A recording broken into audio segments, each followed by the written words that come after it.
Hi guys, welcome back again to another video. If you are new to this channel, my name is Becca. I'm an overseas nurse from Ghana. I'm currently practicing and living in England.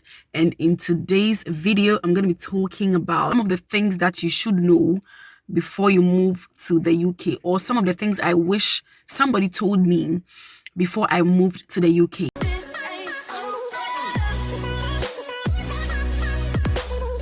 So the first thing I would like to talk about is money. You know what? It's not like most of the times we are trying to talk about money, but I realized that making money in this part of the world is not as easy as we thought it was before we moved. So most of the times when we are traveling, before we move overseas, we look at the money in pounds, we convert it into cedis, and we are super excited about the money. But truth be told, when you get here and you see the money and you begin to face the reality of the money, if you're not careful, you can run into shock. Like sometimes you feel like the money has disappearing spirits or it has legs. The money is literally running out of your account. So you see the money coming into the account the same way it leaves the account. So if you are not a very disciplined person, or you are not the kind of person that can really manage, especially when it comes to financial discipline and financial management, you are going to be struggling. I know some people that come to the UK, they are working as nurses just like you, and at the end of the month they are so broke to the extent that they turn to you to ask you for money. It is the reality on the ground. Sometimes they work so hard, but they may not be financially disciplined. So if you really want to be financially disciplined, you need to live within your means. Honestly, there are some things that in your first 1 to 2 years, you shouldn't really be chasing, like the designer stuff, luxury outing, holidays, and some things, with time they come. But initially, you need to save, you need to build your money, you need to build a life before you can achieve, that kind of life at a point in time. So money is a real deal in this country. And I posted a video where I shared my NHS salary and people were asking me, can they survive on the salary? Of course you can, but if you want to leave, you can survive on the salary. But if you want to leave, you would have to do some overtime or some agency shifts, some NHSP, like to really survive, especially if you have family. It's not an easy task. It's not a joke at all. If you have kids, especially, it's not an easy task and it's not a joke at all. So please look after your money. If you're already in the UK, look after your money. If you're not in the UK and you plan to come, when you come, be financially disciplined. For the first 2 years, live minimum life, live a low lane life. With time, certain things begin to make sense to you and you begin to afford the kind of basic things that you would want to afford. The next thing I wish I knew that somebody told me before moving to the UK is the issue of childcare. Childcare isn't a thing of a joke in this part of the world. For mothers like us, it's not a joke at all. So when I was leaving Ghana, I have 3 daughters, and I felt like when I come by 6 months, 3 to 6 months, my girls will already be here with me.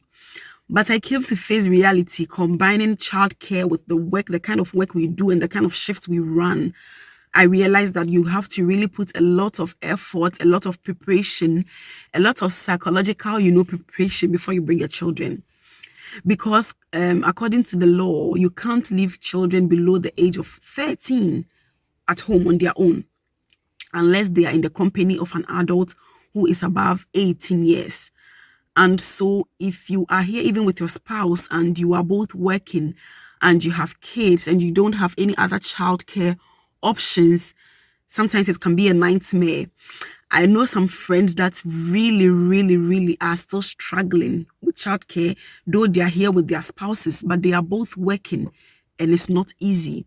And if you're going to be taking the au pair or the childminder, it's not cheap. Because childminders, some take £10 per hour, some take £7 per hour. And per child, actually, so £10 per hour per child. So if you have 3 children, per hour per child is £10. Multiplied by the 3 is 30. Multiplied by a day. So if you're going to be out for 10 hours, it's 300 a day.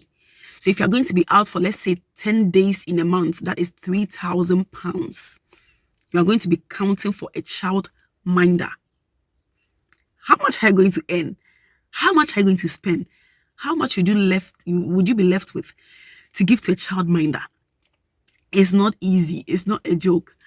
So please be prepared psychologically, financially, like emotionally, all the least before you bring children here in the UK.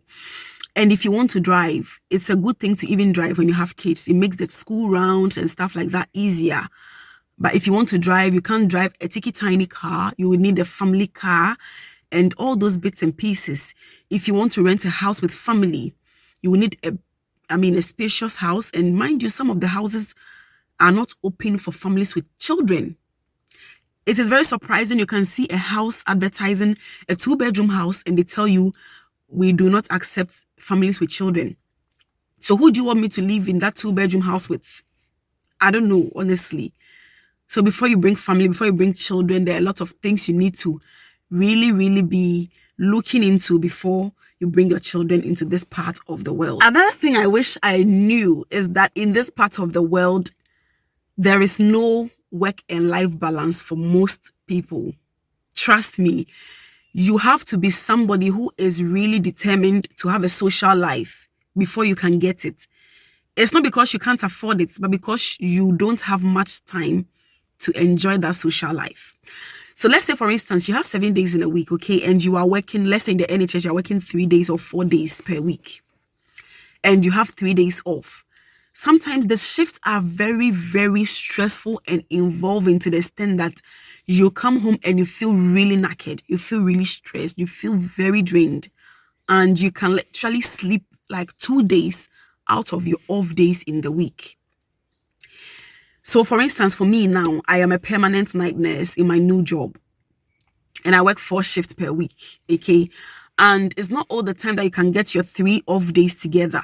So let's say sometimes you get 1 day off in between your shift and then another 2 days off at some point. So your 1 day off, like today, I have 1 day off, closed at 8 o'clock, did handover, did my changes and everything. I drove down home, 20 minutes drive home. So it's now 8:30. I'll go up, take a shower, need to take a breakfast, catch up with family back home, surf through the social media, catch up with bits and pieces of other things.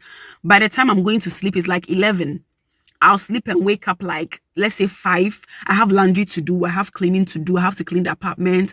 I have to clean the house. I have to go through loads of stuff. I have to do my grocery shopping because I don't have much stuff in the house. And how many hours do I have left? By the time you realize it's already midnight, you have to sleep, wake up the next morning, and the next evening you are going back to work for, let's say, a 2-day shift, 3-day shift. So you need to rest more. So what time do you have to go out? Unless maybe you're your annual leave or you have friends who are really the outing type and they are dragging you along. If not, getting a work-life balance is really, really difficult because the shifts are long and stressful. Trust me, the shifts are super tedious and sometimes you barely sit for the 12-hour shift. You barely sit. You only probably sit to do your documentation or to have your break, take a cup of tea or something. Otherwise, you may not sit throughout the whole shift. So by the time you get home, you are stressed up, you are strained, and you don't have that kind of work and life balance. The last but certainly not the least on the list that I wish I knew before coming to the UK is that you can maneuver your way professionally. You can progress professionally, or you can divert easily. Let me use that word. You can divert easily into specialties. You can move from one specialty to the other very swiftly without any kind of struggle or hassle. So back home, we realized that some courses are specialty courses that you cannot go into if you are not trained or if you haven't had any kind of formal or classroom training for those courses. So for instance, it's ITU. Back home, if you haven't been trained as a critical care nurse or as a peri-operative nurse, you can't be an ITU nurse. But here in the UK, people are just doing these kind of specialties without any prior knowledge because the system is here to mold you into the way they want it. So even without experience, they can pick you up, train you for you to be who you want to be. or for you to suit their taste. So, for instance, for me, I was an endoscopy nurse. I didn't have any prior knowledge. I never did endoscopy. I was never exposed to any endoscopy procedure whatsoever. I just moved to the UK and I had this specialty and I was trained. And by 4 months, I was already a pro. There was like literally nothing I couldn't do in that specialty. So that is like the kind of beauty you have in this country. You have that flexibility to maneuver your way through specialties. It gives you way wide range of experiences that you can, build. And there are loads of job opportunities that you can actually choose from, being it management, being it administrative, being it clinical research, whatever field that you feel suits you, you can do it. If you want to have that family life, you don't want the stressful kind of ward or bedside nursing, there are lots of specialties you can choose, and it's going to make life a little bit easier. These things I didn't know before moving into the UK, and I am glad I know them now. It has enriched me in many aspects of my life. It has made me learn, and I've begun to appreciate a lot of things about this country, and I am really, really enjoying it at this point. And in my next video, I'm going to be telling you reasons why you need to move into the UK, even in this new year. Until we meet again in my next video, guys, is bye for now. Adios.